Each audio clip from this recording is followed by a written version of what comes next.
मेहनती किसान। ये कहानी है एक किसान की, जो कि बहुत मेहनती था। वह बड़ी मेहनत से खेतों में अनाज उगाता था और उसकी देखभाल करता था, पर अक्सर ही उसकी फसल खराब हो जाती थी। कभी सूखा पड़ जाता, कभी बाढ़ आ जाती, या कभी तेज धूप और कभी आंधी। कोई ना कोई वजह से उसकी फसल खराब हो ही जाती थी। किसान पेड़ के नीचे बैठकर अपनी बर्बाद हुई फसल को देख रहा था, और तभी वह गुस्से में आसमान की तरफ देखकर भगवान से कहता है कि मालिक, आपको सब बहुत महान मानते हैं और सबसे ज्यादा ज्ञानी मानते हैं। कहते हैं कि आप सब जानते हैं, लेकिन मुझे ऐसा लगता है कि आपको कुछ भी नहीं पता। मुझे ये लगता है कि आपको तो ये भी नहीं पता होगा कि फसल कैसे होती है। अगर आप ये जानते होते, तो हर समय जो बाढ़, आंधी और तूफान आते हैं, वह कभी नहीं आती। आप नहीं जानते कि कितना नुकसान उठाना पड़ता है हम किसानों को। अगर मेरे हाथ में शक्ति होती कि जैसा मैं चाहूं वैसा मौसम हो जाए, तो फिर आप देखना मैं फसल को कितने अच्छे तरीके से उगाता हूँ। तभी उतने में ऊपर से एक आवाज आए, ले, मैं तुझे ये ताकत देता हूँ कि आज से तू जैसा चाहे वैसा मौसम करके अपने फसल को उड़ा सकता है और अपनी फसलों की हिफाजत कर सकता है। एक दो दिन गुजारने के बाद किसने फिर से अपने खेत में गेहूं की फसल उगाए। अब किसान के पास तो शक्ति थी, वह जैसा चाहे वैसा मौसम कर सकता था। तो किसान ने आंधी, तूफान और बाढ़, कुछ भी उसने अपने खेतों पर आने नहीं दिया।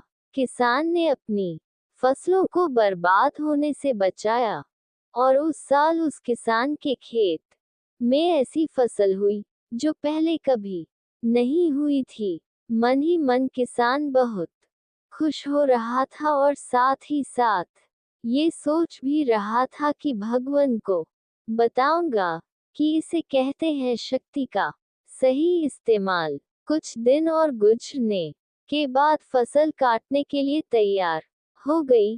किसान बड़े उत्सुकता के साथ फसल को काटने लगा, पर जैसे ही उसकी नजर गेहूं की बोलियां पर पड़ी, तो वह हैरान हो गया, क्योंकि उन वालियों में गेहूं के दाने ही नहीं थे।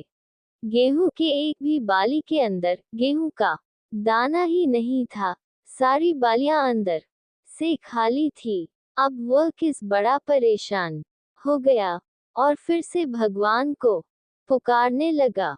वह जोर जोर से चिल्ला कर यह कह रहा था, भगवान, शायद तूने मुझे कोई सजा दी है। तभी ऊपर से आवाज आई कि मैंने तुम्हें कोई सजा नहीं दिया है, बल्कि इसकी जिम्मेदार तो तुम खुद हो। तुमने अपने पौधों को संघर्ष करने का मौका ही नहीं दिया। ना तो तुमने उन्हें आंधियों से जूझने दिया, न ही तेज बारिश से सहने दिया, और न ही धूप में तपने दिया। एक भी चुनौती का सामना तुमने उन्हें नहीं करने दिया। इसीलिए सारे पौधे अंदर से खोखले रह गए। जब आंधी, तूफान, तेज बारिश और धूप पड़ती है, तभी यह पौधे संघर्ष करते हैं, और इसी संघर्ष से ताकत पैदा होती है, जिसमें पावर होता है, एनर्जी होती है, और इसी संघर्ष से गेहूं का दाना बनता है। तूने उन्हें बुरे वक्त से गुजरने ही नहीं दिया। जहां उनका बनावट होता, सारी बालियां इसीलिए खोखली रह गई, क्योंकि तुमने अपने पौधों को संघर्ष कराया ही नहीं।